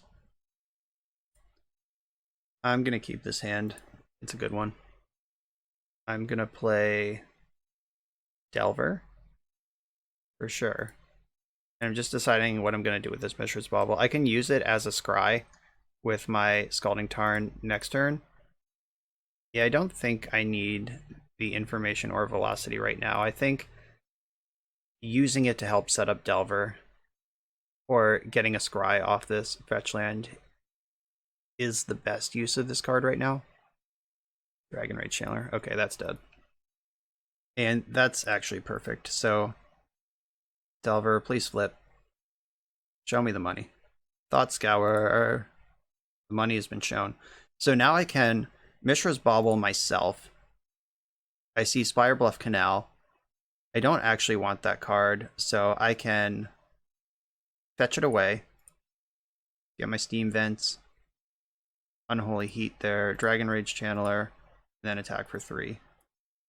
And I have Thought Scour ready. They've seen it due to the Delver flip. Serum Visions, not bad. Yeah, the one of Mishra's Bauble doing work here, getting me Delirium. Excited about that. Brazen Borrower for the tempo. Delver flipping gets it out of Ren and 6. Easy ping range, so that was a clutch flip. Tarmogoyf. Okay. That card is legal in the format, it turns out. You just don't always remember that because nobody is playing with it. That was a brutal Thought Scour. I just put all the cards I want to draw straight into the graveyard. Though Murktide Regent does is a nice consolation prize. Serum Vision, Delver, Fiery Islet. I definitely don't want Fiery Islet. Do I want Delver? So I can play Delver and Brazen Borrower. I can Murktide Regent this turn and play Delver Borrower next turn and just have this insane Air Force. Yeah, I actually do want the Delver. And Murktide Regent can help control the size of this Tarmogoyf. Like I can exile my artifact. So let's see. 1, 2, 3, 4, 5. I can go full 8/8 on Murktide Regent, or I can go 7/7. Oh, I guess I go full 8/8 because they're at 11. Yeah, I'll just put that lethal on the board. That makes sense. That's generally the correct way to win a game. If they attack with Tarmogoyf, I'm definitely not blocking. I'm not going to put any damage on this Murktide Regent to put it into any sort of burn range. They don't have Delirium. Double Bolt doesn't kill it. Double Heat doesn't kill it. Though if Tarmogoyf connects, that puts 3 damage on it. Alright, Bauble gets them closer to Delirium, which is kind of concerning. Yeah, the Heat doesn't count itself for Delirium. So, but I'm definitely just not blocking. This Tarmogoyf's not going to 17 me in one turn, but it might put enough damage on Murktide Regent that they can finish it off. And then the Brazen Borrower plus Delver should be able to tempo over the finish line. Yeah, that doesn't matter. No red Elemental Blast in this format I have to play around. Didn't even attack. That was pretty honest of them. They're probably... So they know what this card is, and they know they don't want it. Verdant Catacombs does not get basic Mountain, so they would have had to shotgun a red source for Bolt. Feel like they're dead? What can they do here? Oh, run afoul. Surprise. Haha! I'll sacrifice Brazen Borrower. And then they're dead. We have the GGs in the chat. And they scooped it up. The first turn 1 Delver on the play that flipped right away. Got in for enough damage. Murktide Regent, just Air Force. Yeah, that's what I was talking about in sideboarding, about the Blood Moon. Like, Blood Moon shuts down what seems to be a lot of their late game engines, but I don't want there to be a late game. I want to kill them with flyers, and that's what happened this game. That was awesome. 3-0, on to round 4. On the draw in the 4th round against a Lurrus deck. I'm going to keep this hand that yeets my entire deck into the graveyard very quickly. Sunbaked Canyon. Looks like we're playing against some burn. See if we can race this one. I mean, double Dragon's Rage Channeler with Thought Scour does put a lot of cards in the graveyard very quickly. Oh, Mishra's Bauble. Easy money. I feel like this thing is going to get blocked very quickly, the Goblin Guide. It's going to get in for 4, which is generally what burn players want out of a Goblin Guide. But it's not going to go much farther than that. Put that straight into the graveyard. And I'm going to bobble them so I know what's going on. Skewer the Critics. Okay. I probably will Force of Negation a Skewer the Critics. Just to keep my Channeler around. I could also just block Goblin Guide. Though I'm not excited about that at all. I'm not excited about Eidolon either. Alright, so I'm going to have to Unholy Heat Eidolon. I'll take my beats from Goblin Guide. And then Dragon Rage Channeler will be a 3/3 forever. Alright, another Channeler on top. No blocks here. Good thing I added a basic mountain to this deck. This is exactly the situation you want it for. I guess I could heat the Eidolon before I draw if I don't want this Channeler. But bigger creatures is generally how you beat burn. Alright, yeah, fine, I'll draw it. Right, there's a land, and the Unholy Heat will make instant. So Dragon Rage Channeler will be 3/3. I can play a second one. And then... So I can Holy Heat first, and then play a second 3/3 with no damage. Or I can just scry, get 2 Surveils. And I think my life total is just the play here. So I'm going to Unholy Heat this thing. I'll take my 2. I could also wait for second main so I don't have to attack with this, but I need to clock them. Put that on top. Yeah, I actually do want lands here. Yeah, I'm out of land drops, and I do want to cast more spells than my opponent at some point. So I get to attack for 3, and then I have the other 3/3 blocker back, and I can protect it with Force of Negation. which then surveils 2, which doesn't help me because I know I want the top card right now. So a different 3/3. Oh right, if Goblin Guide attacks, I get that island also. Forgot about that important interaction. Also, look, their lands are both pain lands, both Horizon lands. So if they, like, they're on a real clock right now. I have more power in play than them. They're dying every time they tap mana. I get to blow them the F out here on this Lightning Helix. Like, that's exactly the type of card that could help them win this game. You know what? I'm just gonna push for removal and counter spells at this point. There we go. Lightning Bolt is a card that can win this game. So I attack for 3, bolt them for 3. I have another Dragon Rage Channeler in play, and they can't attack with Goblin Guide along the way. This seems like a better path to victory. Here's Channeler. Take 6. And they can tap their lands one more time. But even if they navigate this turn and survive this turn cycle, a third Horizon land. So what can they even do? It's like Lightning Helix or bust. If they pay 3 mana for a Skewer the Critics, they just die. If they do anything, they just die. Alright, that's fine. So they can Skewer the Critics, but if they tap this mana, they lose because they have Bolt. Yeah, this one's done. Dragon Rage Channeler just out-muscling burn. They had Goblin Guide on the play, and I was just like, Dragon Rage Channeler, you're dead. Disgusting stuff. Playing against burn, what does this look like? Either Gust for sure, Braid for sure. I don't think I can bring in Chalice. I think this is only for 0-drop matchups, because look at my deck. Like, I could turn off some number of their burn spells, but even if I Chalice on one, they still have Skewer, Boros Charm, Lightning Helix, Eidolon. Like, this is not what Chalice is for. I think I just bring in these 4 removal spells. And getting a quick Delirium was important there with the bauble. I think I want Subtlety as well. Force Negation is good. Counterspell's good. Arcanist is a 1/3. That's pretty solid. I just go to 0 bauble and try to play fair. And I still have a lot of velocity to get Delirium. And now I have other ways to buy time that doesn't involve just getting a 3/3 in play as soon as possible. I mean, Delver is pretty medium in the matchup, but I do think just presenting bodies on the board is going to be important. I'm pretty into Dreadhorde Arcanist, honestly. Just 1/3, getting in front of Goblin Guide or Eidolon or whatever. And then the Machine Gun with Lightning Bolt or Unholy Heat. Definitely want at least one of those, though the second one might be the other cut. I want my 1-drops because if I'm treading water with things like Aether Gust, Subtlety, a Braid, Force of Negation, I need to be pushing damage as well. Alright, one of the Arcanists is out. Sorry, buddy. This hand's pretty good. Threats removal. A big threat after we have the first exchange. We both kept 7. I am going to have to shock in Steam Vents, but is what it is, unless this draws a Scalding Tarn or Basic Mountain. Nope, Force of Negation on the top. So they know about that one now. Yeah, I'm going to shock in Steam Vents. I'll let their Goblin Guide attack and get a look at a land before I bolt it. I'm pretty sure I Unholy Heat here. They don't have bigger creatures, and Bolt can eventually go face when we get into the racing part of the game. If they pre-combat an Eidolon, then they don't have to give me the land trigger. Okay, they do not have Eidolon.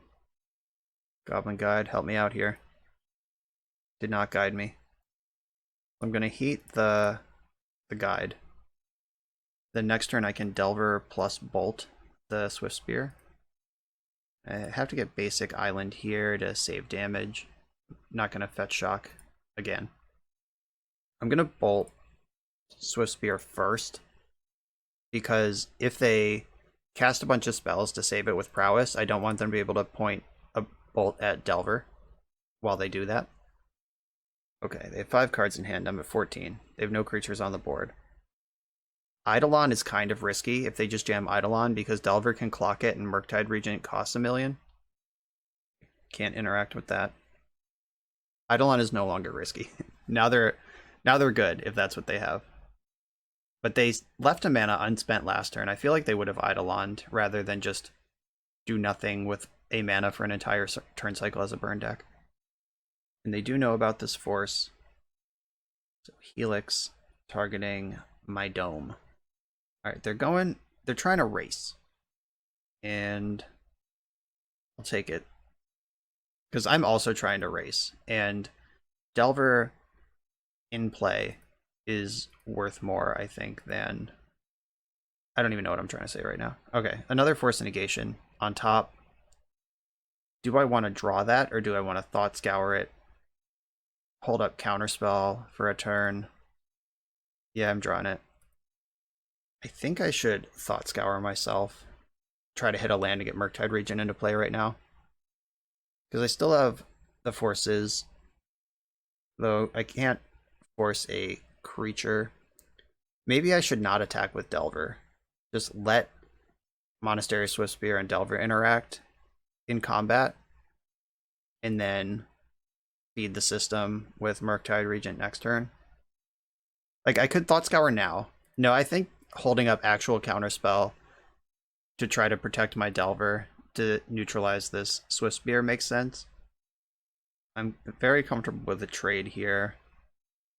I'm okay absorbing damage here too, because Murktide Regent is my plan to win this game. They're down to 2 cards in hand. Helix my face. I'm going to counterspell this. Oh, they're doing more stuff. Boros Charm, dealing 4 damage to a player. Okay, so I'm going to counterspell Boros Charm. Force pitching Force Lightning Helix. Or do I pitch Thought Scour, actually? Because then I still have a chance to draw a blue card and protect my Murktide Regent with Force. Yeah. Alright, so force that. Now they're empty and I'm about to jam a gigantic Murktide Regent, maybe with counter backup. Yeah, okay. I'm into this. Alright, found the counter backup. 1, 2, 3, 4, 5. I have a 6/6. Or a 7/7. It's a 7/7. And the race is on. I don't really want to pitch Murktide Regent to force a negation, but if it's a game ender, I will. Something like Lightning Bolt is a great draw for me. Oh, what the fuck is this? They're spending a lot of mana right now. Oh, maybe they're just putting Luris in hand. Yeah, okay. That makes sense. Yeah, so Lightning Bolt is a big deal. That's actually kind of bad. So I get in for 7. They cast Luris, they cast Goblin Guide. They take 1. So 8 puts them to 11. 7, they're still not dead to a Lightning Bolt. And I'm going to take damage along the way. But I do have to get this game over with. Luris is going to lock me out pretty soon. Did I have an attack last turn, or did I cast this last turn? I think I cast it last turn. Yeah, this thing should be attacking. I need to give myself the chance to draw Lightning Bolt and close it out. I will point Force Negation at literally the first target, though. Alright, yep, there's Luris. They're going to take 1 to cast Swiftspear, probably out of the graveyard. It'll be interesting to see if they go for Swiftspear or Goblin Guide. Like, they don't want to help me out with Goblin Guide, but it does deal more damage. Okay, they went for Goblin Guide. Hopefully it hits a land. And we get to pull ahead a little bit here. 3 damage coming. Revealed Dreadhorde Arcanist. That is not helpful. Yeah, I've just drawn so many creatures and not enough lands here. Or, not enough spells. That's what I meant to say. So if I play Dreadhorde Arcanist. Alright, now I have to stop attacking. I have to make sure Luris doesn't just get to run unopposed on the game. Like, Dreadhorde Arcanist can block Goblin Guide forever. Murktide Regent can eat a Swiftspear every turn. They can push 1 damage a turn with Swiftspears. Just like cast Swiftspear out of the graveyard, suicide their creatures, and then replay the Swiftspear on the following turn, and they can just tread water like that for a while. And they are winning that game eventually. Seal of Fire. Yeah, I'm going to force a negation that. I can't have them looping that with Luris. Yeah, get that out of here. That was a really good draw. They may have had it the whole time. I don't know. But let's make sure they don't have it anymore. But now actual burn spells. And they could have, I guess they committed to looping the seal, because they could have had an extra prowess trigger on the other Swift Spear if they sequenced that the other way. I am dead to exactly Boros Charm here. I guess if they have a burn spell, they can put Luris into the red zone as well and try to win the game. Oh, Skullcrack, yeah, that does it. Okay, I'm dead. Yeah, I got the game where I needed it to be, and then was unable to close it out. So I'm dead from this attack, so I shouldn't let Goblin Guide trigger and maybe give them information. Like, it might reveal a card that they haven't seen yet. I could bring in Blood Moon and just go full control deck. Maybe like 2 Blood Moons, because they can't cast Luris with a Blood Moon in play. They can't Lightning Helix, they can't Boros Charm. There's a lot of things they can't do with a Blood Moon in play. But that doesn't feed my game plan of actually winning the game. So we're talking about a macro decision here of, is my role in this matchup to go bigger than them and kill them before I'm dead with a little bit of disruption along the way, or is it to get to a game state where they're locked out? And I think it's to kill them. I just believe that that is the play. Is Brazen Borrower better than a Braid to that end? Like, a Braid answers a creature forever, when Brazen Borrower only answers it temporarily, but temporarily could be enough in this matchup. And then having the 3/1 to keep beating. Is that where I want to be? I don't think so. Yeah, I think I'm going to stick with the Abrades and do this plan again. Ooh, this is down and dirty. I'm going to keep it. This turn 1 Dragon Rage Channeler. And I am going to Channeler to get the card selection. I'm not going to Delver. I think this is going to be important to hit my land drops, at least my second land drop here. If they have Goblin Guide that just hits another land drop. Oh, nice. I mean, Fiery Owlet's not exactly what I'm looking for here, but I'm not going to complain about being able to double spell on turn 2. Like, I can play Delver and hold up Lightning Bolt. I'm not going to hold up Gust here. Like, I can pitch Gust to force on their turn if I need to do something. Like, I suspect they just have Eidolon here, because what cards does Burn keep that just passes the turn? Just does nothing with their mana on the entire first turn cycle. I think that if they cast Eidolon here, I'm going to bolt them to their face in response, and then on my turn I'll Abrade the Eidolon. This gives me a chance to flip Delver and develop my Delirium. Alright, yeah, put that on top. That flips Delver. Also answers the next multiple things. The Delver flips here, revealing Abrade. I'll cast the Abrade they just saw. This Fiery Islet is slightly concerning. If this was basic Island, I feel like this game would be in the bag. But obviously it's not, so whatever. Thought Scour's insane here. I actually do want that a lot. Turning on this Dragon Rage Channeler is going to be a big deal. In we go. Clock, clock, clock. If at any point I can pass the turn holding up Gust, that's going to be a big deal. Lava Spike, okay. Another Eidolon, Searing Blaze. Yeah, that's a no for me, dog. I am going to leave the Thought Scour on top, though. That just, the velocity on that is too good. I try to get Delirium right now. See what happens. And I'm just going to mill whatever this is, because I'm not going to draw it anyway. It's a creature, and do I hit a land for Delirium? No. Alright, well, Murktide Regen is ready to party. In for 4. They're at 6. They would be dead on board if my Channeler flipped, but I can draw a card with Fiery Islet to turn on Channeler. And that's 6 flying. Or if I draw a fetch land, that's also 6 flying. 1, 2, 3, 4.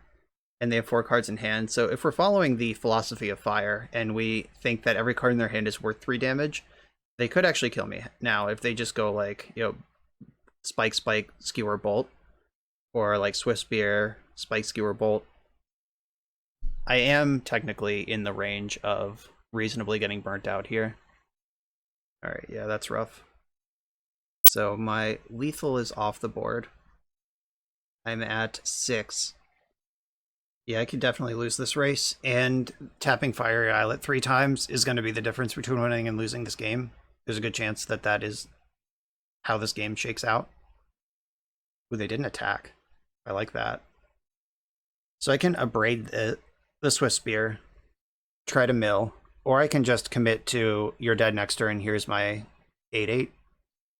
And so 1, 2, yeah, I can make it enormous. They have 3 cards in their hand. I tap this, I go to 7. Yeah, I mean, that's just the play. Right, Delirium's not happening this game, but they're dead on board. Let's go. They can either burn me out with their 3 cards in hand, or they can't, and that's the whole game right now. Guess they could have Path to Exile. That is a card that's sometimes in burn. Right, it didn't happen. They're helixing me, so if they have Boros Charm, I'm dead. Or Bolt. Yep, dead for Xaxes, and that's after tapping Fiery Islet 3 or 4 times this game. Like, that's kind of a tilt. If that's basic Islander Steam Vents, we win this game. But instead, we're dead for Xaxes. Oh well. While it is currently unfortunate for me, that means that this cycle is built really well. Like, this cycle of lands is just extremely well designed. Like, being able to cash in a land for a card later is incredibly powerful, and these feel like dual lands, but it is not free. You do lose games because of it. Yep. So close. On to the final round. I'm on the play in the final round, playing for the 4-1. Our trophy just heartlessly ripped away. I'm going to keep this hand. I'm going to lead on Dragon Rage Channeler just because of the way that my mana lines up. I just have a bunch of red cards. And so I could play Delver this turn, but then I'm locked into... Actually, what am I even saying right now? If I Dragon Rage Channeler this turn, I have the option to Bolt and or Thoughtscour or Delver next turn. If I play Delver this turn, I'm locked into... I just have so many spells I can cast. No, I'm leading on Delver. I think that's the right call. Plus, if they have removal right away, I would prefer Delver die over Dragon Rage Channeler. Like, if I can Channeler next turn... Oh, Unclaimed Territory. We're playing against humans? What year is it? Okay, they have Vial. So Lightning Bolt's pretty dope. This Dreadhorde Arcanist is going to be off the fucking rails. So I'm going to play Dreadhorde Arcanist this turn. And then next turn, I can Dragon Rage Channeler, Thoughtscour, and then just attack with my Demonic Tutor on legs. My whole deck's just going to be in the graveyard. I can do whatever I want. It's going to be messed up. Thalia doesn't even mess up that plan because I can play Dragon Rage Channeler, spend 2 mana on Lightning Bolt, kill Thalia, and then attack with more things. Yeah, don't care. Come on, Delver. Give us a flip. Mishra's Bauble. Boo. Okay, so I do want to fetch and shock. I think that I'm the aggressor here, and I want to make sure that my spells all resolve. So Dragon Rage Channeler first. Lightning Bolt second. Get a mill this. Put it into the graveyard. Mishra's Bauble gets another Surveil. Hopefully find a cantrip for Dreadhorde Arcanist. Alright, put this into the graveyard. And I'm going to bauble them. Give me that sweet, sweet information. Imperial Recruiter. Okay, that's cool. I'm not going to attack into a Giver of Runes. I will attack with Dreadhorde Arcanist, though. And I'm not going to cast the Lightning Bolt, because I think we can do better. Yeah, if this Delver had flipped, this game would basically already be over, but looks like we're still playing a little longer. If they have a land to Imperial Recruiter for a playable 2-drop, that's pretty strong. Back up Thalia. Alright, I can Lightning Bolt out of the graveyard on that thing. Delver, show me your moves. Alright, Lightning Bolt on top of the deck. I'll draw that. That looks pretty good. So this is probably Meddling Mage. I'm going to Bolt right now. Yeah, put that on top. Looks good. Yeah, so they can put in Meddling Mage, name Lightning Bolt. So I can Thought Scour myself right now, mill that Unholy Heat I just saw, cast the Unholy Heat, maybe get Delirium along the way. Into the graveyard you go. Mill myself for 2, get Delirium. Attack with everything, cast Unholy Heat from the graveyard. This is a slaughter. Wow. Bang. And then Dreadhorde Arcanist just ripping it up for the future. Just 2 Lightning Bolts locked and loaded. They can Violent Imperial Recruiter and Sanctifier Envec. They could tutor that up and cast it, and that removes all the red cards from my graveyard. I think I lose Delirium in that case. Or, okay, or they're casting their Recruiter and vialing in a 3-drop. Alright, let's see what we got here. Reflector Mage. Alright. Maybe they don't main deck the Sanctifier, because it seemed like the clean play to me. But if they don't play the card, then obviously. They can't let me get to combat. Wow, they're going to let me cast Lightning Bolt? Appreciate you, opponent. So if I go face, what happens here? If I zap the Recruiter, they don't have a double block. Yeah, I'm just going to get the Recruiter. So they can't double block here. Yeah, they bounce one of my creatures, and I can't replay it. Or I can replay it, because they bounced Insectile Aberration, and I'm going to cast Delver of Secrets, which is a different card. But they don't get their double block. They still take 3. These counterspells are looking pretty embarrassing against the Aether Vial Cavern of Souls deck. So play this. Surprise. You chose wrong. Activating Vial is scary. Mantis Rider. Alright, ride or die. These counterspells look pretty bad right now. They need to also deal with Dreadhorde Arcanist somehow. So if they copy Reflector Mage, they get a bounce here. Oh no, I had a counterspell. That's not a... Oh, I'm such a jackass. I just lost this game. I had it. I was just like, in my head, I had ruled out that everything... These counterspells are worthless, and obviously they're just not. Wow. Alright, I threw this one away. We win the game if that just happens. Yuck. Okay. My bad. Alright, Dragon's Rage Channeler has to attack. So, do they trade off their Mantis Rider, or are they going to try to clock me? Alright, I can't replay the Arcanist. Oh, I fucked that up so bad. Unreal. Maybe they'll get overconfident and play a second one. I'll remember to counter it this time. Nope, they're tapping human mana. So, Thalia's Lieutenant, can't counter that. That makes this a 4/4, which beats my stuff in combat. 4, 5, 6, 7, 8, 9, 10. If I don't block, I lose. And at least I have a clean double block here. This is just a 1-for-1 trade. Yeah, that was so bad. Had this game. Gave it away. Just draw Lightning Bolt and win anyway. If anyone could win anyway, it might be that one. So, if I... What happens here? If I attack with both my creatures, they block 1, it dies, they go to 2. And then I can block here, here, and lose to this if they have any human they can put into play.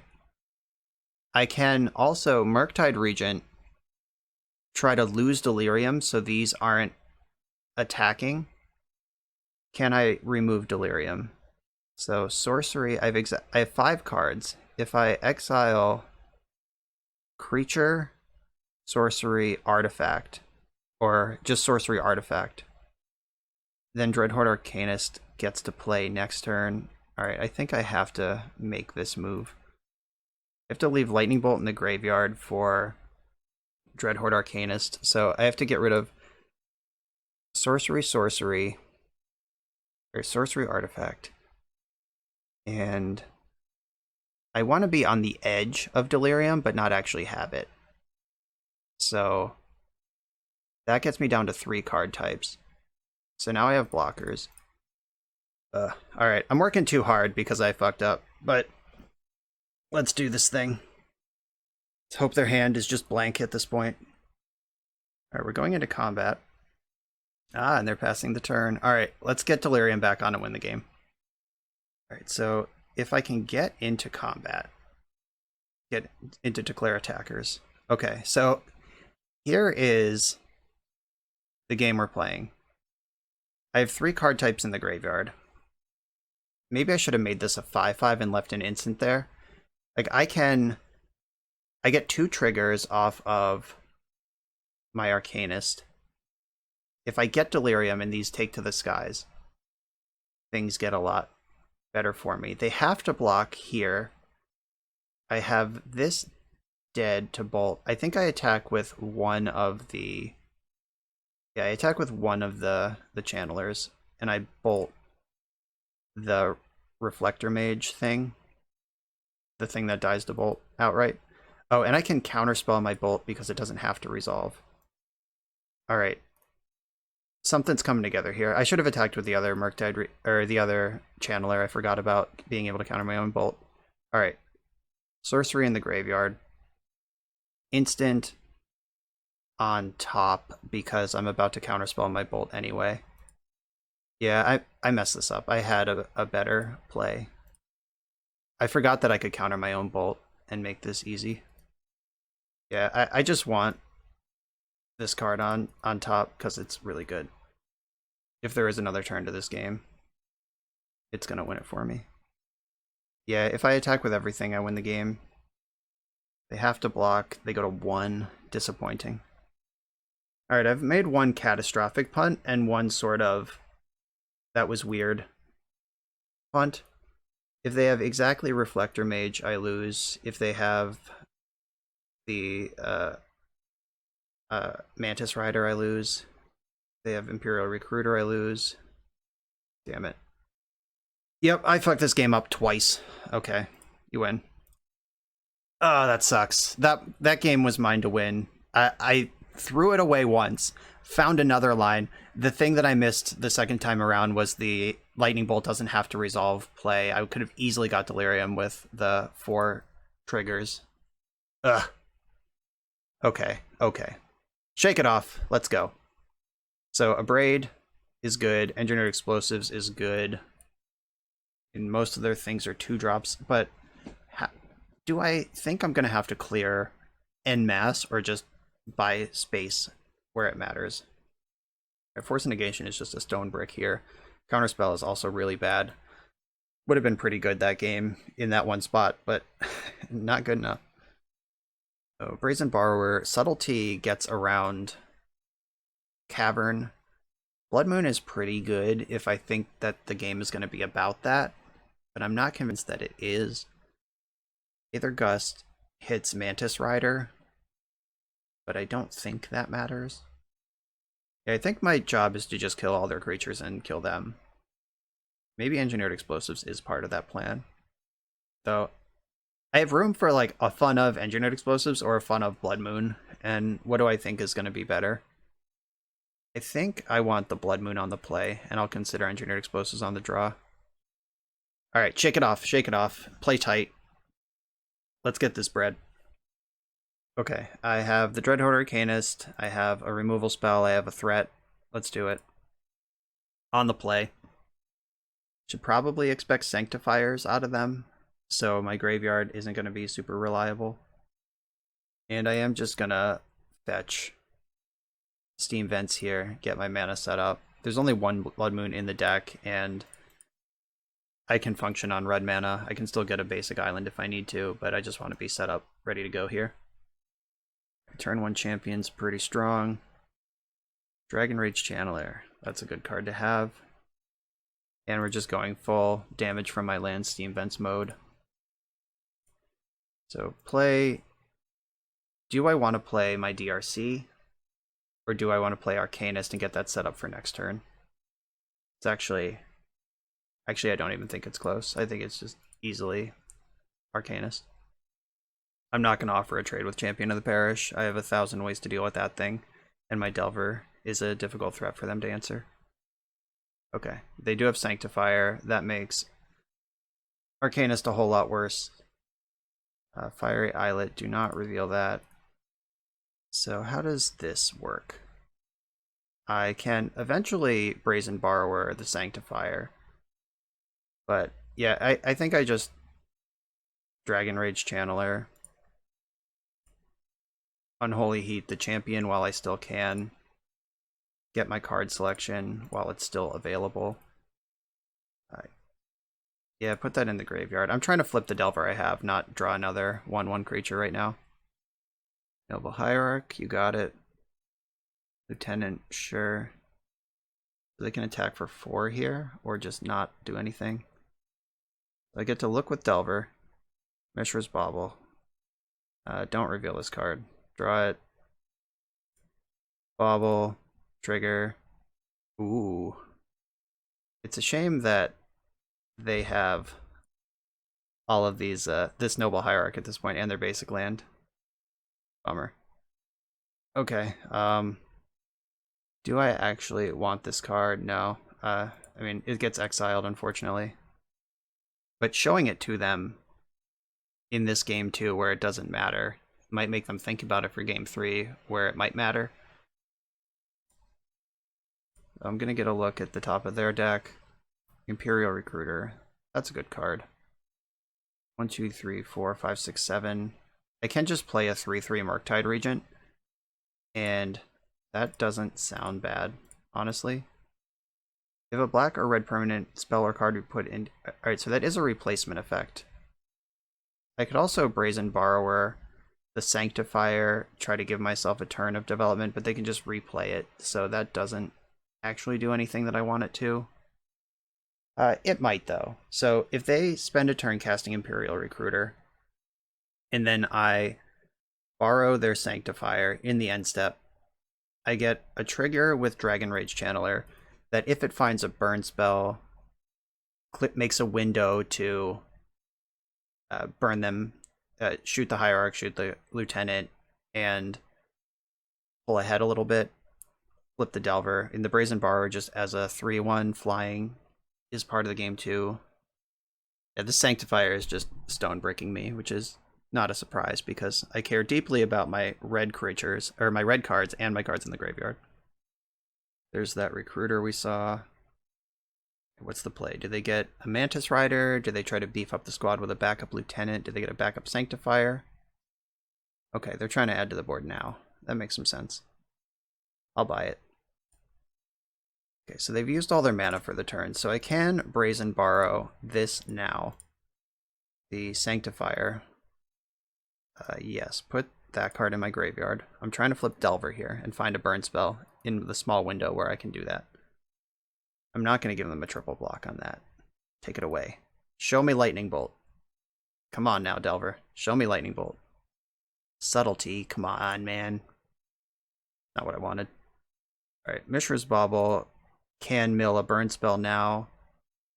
Or it can just keep finding creatures that I don't want and aren't helpful. I can bauble myself. If my top card is Lightning Bolt, I can draw a card with Fiery Islet, clean up their board. Just give myself that information. Thought Scour is on top of the deck. That's actually good enough. I'm going to draw the card. Draw the card. Thought Scour. Let's get me there. Come on. Find me a burn spell somewhere in this everything. Nope, no chance. So I attack with the thing that has to attack and the Dreadhorde Arcanist. Arcanist gets to Serum Visions, I think is better than Thought Scour at this point. Because my graveyard's going to get exiled anyway. I don't want another Murktide Regent. I don't want any of this. There's just no spells in my deck. They're all gone. Every single one. And they don't have a block on Murktide on that. So on Dreadhorde Arcanist. I can Subtlety the Sanctifier. I think that's probably worth doing. Let's see, so 3, 4, 5, 6. I think I should Thought Scour myself in response. I could also just pitch Thought Scour to Subtlety, set up a Murktide Regent for next turn. This card is very important to not be in play, though. Yeah, Thought Scouring myself, if I draw a blue card, how important is Murktide Regent to my plan, I guess, is the the final answer versus trying to control this board with what I do have. I'm gonna Thought Scour myself. Let's do it. Play to win, right? Into the graveyard. Flip 2. Subtlety this creature. I did find a Lightning Bolt for Dreadhorde Arcanist. It's in there. Thalia's Lieutenant. Does that kill me? I don't think so, but I might have to jump with Delver. 5, 6, 7, 8, 9, 10. I can go to 1. I don't think that's a winning game. But what is a winning game? So if I go to 1, they're at 16. 3, 4, 5, 6, 7, 8, 9, 10. Yeah, even in my fantasy dream world, I can't 16 them in one turn. I think I have to tread water against their 5/5, remove their other 3/3. Iteration. Are you good? You're usually good. Right, I'm gonna play my basic island. I'm gonna play my other channeler too. I'm just gonna give myself maximum looks at relevant cards here. Yeah, put that on top of the library. Alright, unfortunately I have to leave all of these on top. And then put Brazen Borrower in my hand. Land on the bottom, exile Lightning Bolt. Cast Lightning Bolt on this 3/3. Is that right? So this 5/5, what happens with this 5/5? If they have Lector Mage, I lose to it. Just trying to figure out, like, this has to attack, obviously. I get another bolt this turn. So I can bolt. I can double bolt the 5/5 and just clear it. But chumping one big creature, me being at 6 with this and this dead. And 1, 2, 3, 4. Alright, I'm gonna go after this 3/3 with the current bolt. Into the graveyard with this. Graveyard with this. Bolt that 3/3. One of my creatures has to fight, the other wants to fight. Lightning Bolt again. I think Noble Hierarch is the scariest creature in play right now. Like, if I chump the 5/5 and they get in with 4, I'm at 2. Noble Hierarch gives them more plays to make. Yeah, I think that's the one I want to remove. It's also a 2/3 itself at this point. Don't want this. Another Brazen Borrower. I think I do want this. Yeah, so I kill that. I get in for 4. Next turn I can Brazen Borrow 2 threats. Don't think it's going to be enough, but I've done a lot here. If they just have Reflector Mage, I'm dead and it didn't matter. None of this mattered. Okay, yeah, I punted game 1 twice. I don't think we were going to win this game 2, but that game 1 was mine to win. Not getting a game 3 is completely on me. Just one of them was an unfamiliarity with how all these cards interact with each other. I noticed the sick line like 1 second after I was doing something different, but the other was just a complete busy talking about other stuff and not paying attention to exactly what was going on. All right, so a 3-2. That 4-1 match was definitely in range. We would have got a game 3 with better play. The burn match, if my land was any land other than Fiery Islet, we win that match too. So this was really close. The losses were close. Some of the wins were close. Some of the wins weren't close. But this was really dynamic back and forth Magic with a lot of decisions being made. And like I say on the channel all the time, if I'm going to lose, I would prefer to lose games that I messed up or that I made a decision that didn't pan out, rather than decks that just don't get to make decisions. And it's just like, oh, I didn't draw what I needed and that was the game. I didn't draw enough burn, or I didn't draw the right storm spells, or, you know, whatever. Like, I prefer to make lots of decisions with cantrips and combat math and all of that, and this deck offered all of those things. I did feel kind of outclassed against the Ragavan decks. Like, in the mid game, drawing Ragavan and being able to dash it, or even just your opponent knowing you have it, changes how they have to play the game. Like, you don't just get to attack all the time with your creatures. If Ragavan would bust the game open, you have to leave one back at all times, and that just totally changes the dynamic in a way that I think that the quick Delver never really paid off. There was that one match against Gruul where we had a turn 1 Delver that flipped right away and it just went to town. But this deck, 18 lands, 22, 26, 30, 32, 32 cards in this deck. Oh, plus the Delvers themselves. 36 cards in this deck are not spells. So Delver doesn't even have great odds of flipping, and the cantrips legal in Modern are very different than the ones legal in Legacy, because Ponder and Brainstorm set up Delver, and Thought Scour does not set up Delver. Serum Visions can set up Delver, but kind of awkwardly. So it's just a very different thing. Like, Delver is a very different Magic card than it is in Legacy, just due to the supporting cast. Like, there's no Daze, no Brainstorm, no Ponder. And in that case, I would rather have the abstractly more powerful card of Ragavan than the tricky card of Delver, because the tricks don't exist in the format to support it in the way that you would need to. So I would, though these games were great and you will have a good time and the losses were in reach, I'm not saying this deck was bad, but I do think that in just the vacuum of Modern and the context of Modern, in both sides, I would rather be a Ragavan deck than a Delver deck. So those are my final thoughts. Justin, thank you for asking me to play the deck. Everyone else, thank you for watching this far. Remember to use the code BoshNRoll through my affiliate link if you're shopping on TCG Player if you want to play this deck or any other. Get a card hoarder account if you want to play a Magic Online. Remember to like and subscribe the video and the channel, and I will see you next time.